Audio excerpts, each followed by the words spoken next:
35 000 nouveaux cas du VIH-Sida. Les gens ne savent pas ce que ça cache, mais ça cache beaucoup de choses.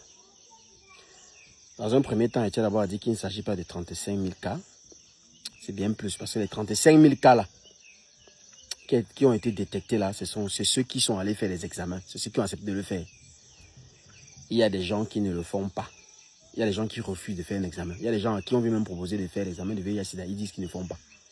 Parce qu'ils ne veulent même pas connaître la vérité qui est cachée derrière. Ils ne veulent pas savoir ce qu'ils en ont ou s'ils n'en ont pas. Donc, ça veut dire que si on peut faire une estimation, on va parler qu'on sait qu'au Cameroun, on peut en avoir peut-être même 70 000 cas. Parce que 35 000 cas là, c'est ce qui a été détecté. Nous connaissons qu'au Cameroun, même seulement sur le suivi de la santé, peu sont les gens qui partent faire des bilans de santé, peu sont les gens qui acceptent de faire des examens. Donc, 75% de la population camerounaise, bon, ne fait pas d'examen. Voilà, ils ne font pas. Quand on est malade, on ne fait pas d'examen, on ne veut pas savoir ce qu'on a. Donc, ça veut dire que c'est plus de 35 000 cas déjà à la base. Je fais cette vidéo dessus, pourquoi? Parce que je vais vous apporter dans ça l'aspect spirituel qui se cache. Vous savez, aujourd'hui, c'est bien beau de toujours parler des maladies physiques. Mais laissez-moi vous dire que la chose qui est en train de détruire la société aujourd'hui, ce ne sont pas des maladies physiques. Ce sont des maladies mystiques. Ce sont des maladies mystiques. La chose qui détruit la jeune fille et le jeune garçon aujourd'hui, ce ne sont pas des maladies physiques, ce sont des maladies mystiques. Et si vous ne commencez pas à prendre soin de votre vie spirituelle, si vous ne commencez pas à ajouter un peu une touche de spiritualité dans tout ce que vous faites, on va continuer à subir ce qu'on a en train de subir et ça ira de mal en pire. Il est bien vrai qu'il faut qu'on reconnaisse que oui, il y a des gens qui assument ce côté-là, mais qui peuvent être frappés de la maladie. Parce que moi-même qui vous parle, demain je peux tomber à cause d'un palu. Demain je peux tomber à cause d'une simple fièvre. Mais cependant, ce n'est pas de la fièvre dont je suis tombé. C'est bien plus que ça. On a peut-être détecté la fièvre, mais il y a quelque chose caché derrière cette fièvre. Parce que la fièvre ne pourra pas faire tomber n'importe qui. J'ai déjà dit aux gens que si vous ne prenez pas soin de votre énergie, alors vous serez un gringalant. Continuez à coucher avec n'importe qui. Continuez à aller chez n'importe qui. Continuez à avoir les gars et avoir maintenant le titulaire. Et que les jeunes garçons aussi continuent à avoir l'ego et à se vanter de leur palmarès. Tout ça est bien beau. Mais le danger n'est pas seulement là. Le danger est d'abord là, mais n'est pas seulement là. Voici où il y a le véritable danger des maladies.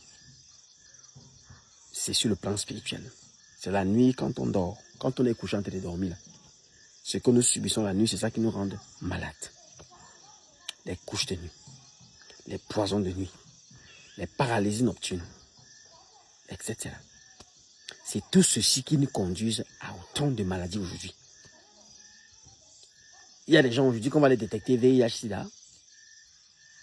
Ils vont chercher là où ils ont porté, ils ne vont pas savoir. Ils ont vécu une vie chaste. Ils ont vécu une vie de fidélité.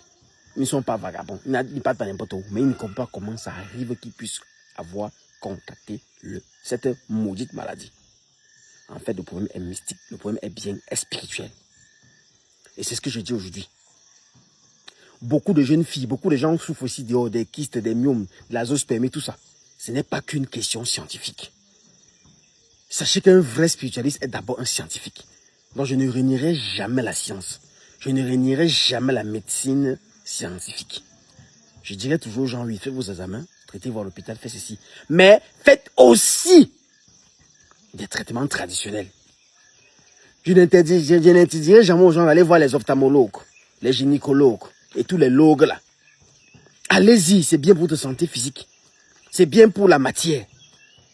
Mais aussi, essayez de voir le côté de votre vie sur le plan spirituel. Parce que c'est là qu'on vous touche. C'est pour ça qu'on vous enseigne comment est-ce que vous devez purifier votre maison. Est-ce que c'est compliqué de laver le sol avec l'eau salée citronnée? Est-ce que c'est compliqué chaque début de mois comme ça, là, tu fais ton bain de ces 3 jours? Est-ce que c'est compliqué à un moment donné de chez toi, chaque fin du mois, tu nettoies tous tes meubles avec l'eau salée citronnée, tu essuies, tu balayes souvent le bas de ton lit? Est-ce que c'est compliqué de prendre un bocal comme ça à la maison, mettre dans ce bocal-là un citron? Bocal-là, tu mets un peu d'eau, un bocal en cassa ou un verre. Cassab, tu mets un citron, tu jettes 2 feuilles de laurier, 2 gousses d'ail, 3 gousses de cou de girofle. Peut-être une petite pincée de ça, tu déposes à la maison. Ces éléments naturels qui jouent un rôle de purification, qui chassent les mauvaises vibrations, qui empêchent certaines choses d'arriver la nuit. Est-ce que c'est compliqué que le soir, quand tu montes sur ton lit, tu montes avec le pied gauche parce que ce pied gauche-là, quand ça traverse ton lit, tu vas sous la protection. Est-ce que c'est compliqué? Est-ce que c'est compliqué de ne pas manger sur le lit? Est-ce que c'est compliqué d'éviter de faire l'amour à la douche? Parce que ces maladies-là, vous les portez dans vos... En fait, ce n'est pas le sexe. Je dis toujours aux gens, le problème n'est pas seulement le sexe aujourd'hui. Hein, parce que nous ne sexons pas. Les ancêtres étaient tellement virils. Est-ce qu'il y a encore des hommes virils aujourd'hui? Allez voir l'histoire de vos grands-pères et vos arrière-grands-pères. Vous allez entendre 14 femmes, 16 femmes. On a 21 femmes. Et ils alignaient toutes les femmes là, ils concassaient. Les gars vibraient. Mais ils n'étaient pas malades. Ils ne mouraient pas de maladies, de machines. Ils vivaient longtemps. Ça veut dire qu'il y avait un secret derrière. Il y avait un secret derrière. Ce secret-là était quoi? Le respect de la touche spirituelle dans la vie de chacun de ces martyrs, de ces ancêtres-là, de ces anciens-là. Ils ne faisaient pas n'importe quoi. Aujourd'hui, le sexe est devenu un fantasme. Des gens ont le fantasme que je veux que tu me fasses ça derrière une vieille voiture. Dans un vieux chantier. Sans savoir qu'à l'instant, même quand le gars te prend dans le vieux chantier, les ondes de ce vieux chantier, ceux qui sont venus pisser, ceux qui dorment là-bas la nuit, parce que la nature, sur le plan métaphysique, n'est jamais vide. Tout ce qui est vide sur l'œil du profane est occupé à l'œil du spirituel. Dans une maison construite abandonnée, un vieux chantier, une vieille voiture garée, un endroit machin, il y a des choses qui vivent là. Quand vous y allez pour vos soi-disant fantasmes là, ce rapport sexuel n'est pas seulement vous. Les gens y participent, les esprits y participent. Ce n'est plus ton gars qui te chauffe. Vous allez voir que lorsque vous faites l'amour dans ces endroits-là, c'est toujours bon un genre, non? Parce que ces esprits-là possèdent celui qui le fait. Et ça procure notre sensation au-delà du plaisir charnel. C'est-à-dire, on touche l'âme. C'est pour ça que ça devient un fantasme. Parce que ça permet que vous lâchez. Or, c'est une pratique interdite. Parce qu'à partir de ce moment-là, c'est justement là que les esprits profitent pour vous infuser des maladies. Il faut savoir d'abord qu'à la base, le terme maladie a été quelque chose qui a été considéré comme indigérable au sein de la société africaine. Et les gens vivaient beaucoup longtemps avant et étaient moins malades. Vous savez, pardon, des maladies, les maladies étaient considérées comme une chose mystique avant, si vous ne savez pas. On pouvait voir un papa là qui fait, moi par exemple, mon propre père s'est couché à l'hôpital une seule fois de sa vie, une seule fois. Et cette fois où il s'est couché à l'hôpital, c'était pour mourir. Pas parce qu'il était trop fort, non. Parce qu'il savait comment manger, il savait comment marcher, il savait quoi faire. Juste qu'il n'y a pas comme mon père, il y a beaucoup de gens là. Quand tu contrôles ta vie, quand tu contrôles ta spiritualité, quand tu respectes les choses, quand tu respectes les interdits, quand tu ne brises pas des règles dans toutes choses que tu fais, ça donne une énergie de santé. Beaucoup sont là dehors. Ils ont bien fait le rapport sexuel avec les gens qui ont même s'assuré. Sachez donc que sur 10 personnes, au moins 6 ont déjà eu à avoir des rapports sexuels avec une personne qui est, on dit quoi, séropositif. Mais n'a pas contracté la maladie. Vous savez pourquoi? Parce que l'énergie qu'il portait était bien au-delà de cette connerie de virus. Comprenez bien ça. Chers jeunes Africains, ne négligez plus la spiritualité. Parce que des maladies qui entrent dans vos corps aujourd'hui, ce n'est pas toujours parce que vous êtes allé, parce que vous êtes vagabond. Non, ce n'est même pas ça. Il n'y a pas que ça. Peut-être qu'il y a aussi ça. Mais il n'y a pas que ça. Il y a l'aspect spirituel qui est négligé par les sociétés africaines. Des gens ne prennent plus leur vie spirituelle au sérieux. C'est pour ça qu'on se retrouve à contracter des maladies par-ci, par-là. Les toilettes, la douche, où on dit ne le faites plus, un endroit où vous lavez tous les jours. Tous les ondes négatives de votre corps sortent et restent là-bas. On dit n'allez plus là-bas pour entretenir un plaisir charnel parce que le rapport sexuel est un rituel. Ne la désacralisez plus. Ne le désacralisez plus. On dit que non, c'est là-bas que tu dois me prendre parce que machin. Et quand vous allez là-bas maintenant, les esprits, les djinns de la douche vous possèdent et vous infusent des maladies. Vous ne savez pas là où vous allez vous contracter. Sachez qu'à chaque fois qu'une maladie a existé, elle vient de quelque part. Un virus est toujours venu de quelque part. Et quand un initié parle, quand un spiritualité parle, il parle de cette base-là. Et ce quelque part-là, non, c'est mystique.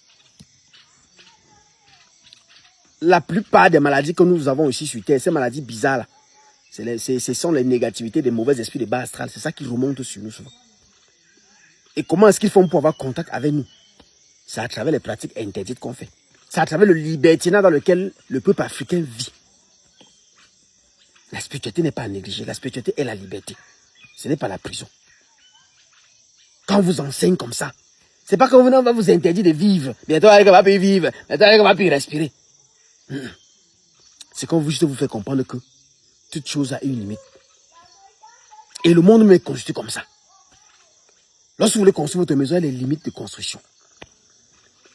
Lorsque vous voulez créer une entreprise, il y a des procédures à suivre. Il y a des choses que vous ne devez pas faire dans votre entreprise. Il y a des règles à respecter. Lorsque vous voulez voyager même en route là, à l'hôtel, qu'on vous apprend, lorsque la plaque est comme ça, respecte ça. Interdit de doubler ici. Interdit de doubler une voiture. Interdit de doubler à gauche. Interdit de doubler à droite. Interdit de monter sur un tour dans la vitesse parce que tu vas faire un instant. Interdit de... Les interdits, c'est pas... Vous vivez les interdits chaque jour dans la vie sociale. Vous êtes dans une entreprise, on vous dit interdit d'arriver ici à plus de 8 heures. Interdit de venir en jupe. Interdit de venir sans le collant. Vous êtes dans d'autres restaurants, vous servez les gens, vous dites que ici c'est interdit de venir avec les longues robes. Donc il faut seulement porter les collants. Vous avez à l'école, depuis tout petit. On vous dit à l'école, interdit de venir avec les cheveux peut-être comme ça, il faut tout vous raser. Interdit de faire les tenues slim. Interdit de faire ceci. Vous vivez avec ça comme ça, sans vous plaindre. Mais quand on vous donne les mêmes interdits maintenant, sauf que c'est sur le plan spirituel, pour votre bien-être spirituel, vous trouvez qu'on est chiant. Vous trouvez qu'on râle trop. Et c'est tout simplement décevant. Parce que vous ne vous rendez même pas compte que ce qu'on vous donne aujourd'hui comme interdit, vous en vivez pire chaque jour que les simples méthodes qu'on vous disait de faire passer à haut de la douche, à éviter ceci, à éviter cela. Il y a des pratiques, c'est ceux qui sont interdits, que lorsque vous commencez ces pratiques-là, bam, à l'instant vous avez enclenché, pap, vous avez ouvert la porte à un esprit de vous rejoindre. Est-ce que vous acceptez? Donc une jeune fille va dire que moi j'aime quand on me prend à l'anal. Le créateur a prévu l'endroit pour ça. Toi tu peux pas créer ta part parce que tu as vu des films érotiques. On va venir vous dire que non, laissez-nous nous lâcher. On va vous dire de vous-même vous méfier de vos gémissements, je vous l'ai dit. Les gémissements sont des pactes. Oh, je ne vais jamais t'oublier. Oh, tu seras le seul homme de toute ma vie. Tu dis des choses, mais demain, en disant ça, tu ouvres les portes à certains esprits. Des choses passent par là, des maladies vous entrent dans le corps. Demain, vous négligez. Faites-vous toujours suivre par ces deux côtés. Traditionnel, scientifique, c'est important. Respectez vos interdits. Beaucoup d'entre vous là, vous êtes séropositif, pas parce que vous êtes par un rapport sexuel. C'est parce que vous êtes allé dans un endroit où vous ne devez pas être. Et même arrivé là-bas, vous n'avez pas respecté ce qu'ils font. C'est ça le problème. On te dit, quand tu vas dans une boîte de nuit, entre dans une boîte de nuit avec le pied gauche, parce que la boîte de nuit, des esprits, des fées sont là, les choses qui n'existent, les mauvais sont là. Et ils sont là comme ça, ils sont porteurs des énergies, des maladies qui vont vous laisser, parce que le but en fait c'est quoi? C'est de vous ramener vers le bas astral. Des gens décèdent, on ne rêve plus jamais d'eux. C'est pourquoi? Parce qu'ils ne se sont pas élevés après leur départ. Depuis quand la mort a effrayé un Africain? Non, bien entendu, la mort est une libération pour un Africain de souche. Parce que mourir, c'est s'élever. Oui. Donc, enlevez la peur de la mort sur vous, parce que la mort, pour l'initier, en fait, c'est une joie. Vous n'avez pas me dit que moi, j'aurais peur si on me dit que tu vas mourir. Si le créateur me dit, si le sang est censé me dire aujourd'hui que demain tu meurs. Et moi, je commence à pleurer, à paniquer. Mais pourquoi? Mais non, jamais. Parce qu'en fait, on est en train de me dire que tu as upgrade. Tu dois upgrade. La peur de la mort vient à partir du moment où les gens ont cru que la vie de la matière que nous vivons aussi est bien au-delà de celle spirituelle après le départ. C'est lui là tout le problème. Sinon, celui qui sait, qui met une bonne vie, qui marche sur le chemin de la vérité, la lumière, et même quand il a fait une erreur, il sait comment corriger. Il n'aura jamais peur de la mort. Je vous le dis. Il n'aura jamais peur de la mort. Parce que n'importe quand il va partir, il va être élevé. Sauf que vous mettez dans votre vie cette valeur spirituelle dont vous négligez. On vous dit quand vous allez dans un endroit public, balayez toujours les simples choses qui ne sont pas compliquées. Vous les jeunes filles, vous avez intérêt quand vous avez porté une mini-jupe ou bien un habit avec une fente. Avant de s'asseoir, il faut tout un peu fermer les jambes avant de s'asseoir. Là, c'est bon, non? Ça passe. Parce que vous cachez le top. On a dit aux garçons, aux jeunes garçons, aux garçons, quand tu as la veste, si tu t'assois et que tu ne te déboutonnes pas, c'est vilain parce que non seulement le bouton de la veste peut sauter, mais ça fait que la veste a l'impression d'être en train de t'étrangler. Tu vas donc voir le gars qui veut s'asseoir, il se déboutonne l'habit, il s'assoit posement, machin. On vous a appris tous les interdits de la vie physique. On ne serre pas la main assis, on ne coupe pas l'appétit, on ne parle pas avec la nourriture dans la bouche, on ne se broche pas en parlant. Ça passe, mais on veut vous dire la même chose que avant de vous asseoir sur une chaise, balayez du revers de la main. Ça permet que vous avez enlevé l'aura qui est d'abord là. Les taxis, les mototaxis, les chaises publiques, les endroits publics, les boîtes de nuit, tout ça. On vous dit. On vous dit que chez vous, dans votre propre maison, quand vous allez à la douche après minuit, en sortant, sortez avec le dos. Pour dire que vous sortez avec rien, tout calme. Parce que rien ne vous possède par devant. Tous les esprits de bas astral là, leur possession se fait par derrière. C'est sur votre dos qui sente. Jamais par devant parce que votre devanture est puissante. Quand vous sortez avec le dos, rien ne vous suit. Mais c'est compliqué, n'est-ce pas? En fait, voilà donc tout ce qui ramène autant de maladies, autant de VIH, autant de fausses couches, autant de kystes, autant de myomes, autant de trompes bouchées, autant d'adospermies, autant d'hépatites, autant. Il y en a tellement qu'il faut citer. Le non-respect de la spiritualité, de l'impact de la touche spirituelle dans la vie des êtres africains. Et moi, je continuerai toujours à parler parce que c'est que dans ce que je dis, d'autres m'écouteront. Luminendia, allume ton cerveau. À très bientôt. Merci beaucoup.